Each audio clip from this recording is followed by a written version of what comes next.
കൊച്ചിക്കാരുടേത് മാത്രമായിരുന്നില്ല.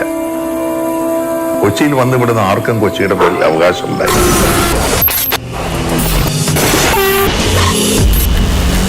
എന്തോ ക്രൈം ചെയ്തെന്ന് പറഞ്ഞ് പോലീസ് അവരെ ചോരനടിച്ചു. പെൺകുട്ടികളും വഴിയിൽ കൂടെ നടക്കുന്നുണ്ടായിരുന്നു. ഏത് നിമിഷവും പൊട്ടിത്തെറിക്കാവുന്ന ഒരു അഗ്നിപർവ്വതത്തിന്റെ മുകളിലാണ് നമ്മൾ ജീവിക്കുന്നത്.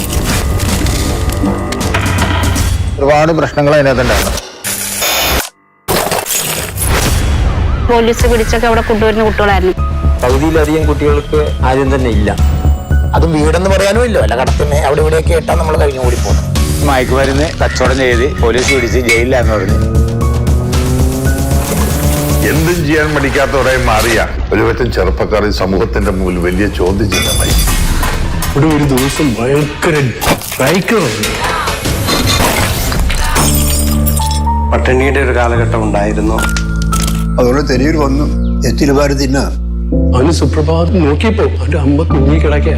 അവൻ ആ വീട്ടിൽ പിന്നെ നിൽക്കാൻ അവൻ എങ്ങനെ പറ്റുക? ഏറ്റവും വലിയ ക്രിമിനൽസ് വരുന്നത് ഇങ്ങനത്തെ പശ്ചാത്തലത്തിൽ നിന്നാണ്.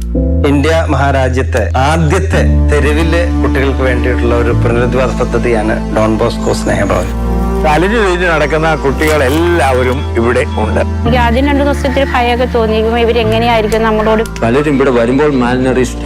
CWC വഴിയാണ് ഇവിടെ കുട്ടികളെ വിടുന്നത്. ഒന്നാമത്തെ കാര്യം അവർക്ക് നല്ല ഭക്ഷണം കൊടുക്കുന്നു. എന്നെ സംബന്ധിച്ചോളം കാണപ്പെട്ട ദൈവം എന്നൊക്കെ പറയുന്നത് അദ്ദേഹം തന്നെയാണ്. കൊച്ചി നഗരഹൃദയത്തിന് താങ്ങും തണലും മാർഗദർശകവുമാകാൻ ഡോൺ ബോസ്കോ എന്ന വിശ്വ സഹോദരി പ്രസ്ഥാനം കൂടെ നിന്നു. ലോസ്റ്റ് ചൈൽഡ്ഹുഡ് എന്ന് പറയുന്നതിനേക്കാളും ഡേഞ്ചറസ് ആയിട്ടുള്ളൊരു ബോംബ് കറിയില്ല. ഇത് തുടങ്ങുന്ന കാലഘട്ടത്തിൽ ഇതൊരു 6 മാസം തികച്ചെടുത്താൽ നമ്മൾ വിജയിച്ചു എന്ന് അഭിമാനിക്കുന്ന സമയത്താണ് എനിക്കിപ്പോ 50ാം വാർഷികം അത് ആഘോഷിക്കുന്നു എന്ന് കേട്ടപ്പോ അത്ഭുതം വന്നത്.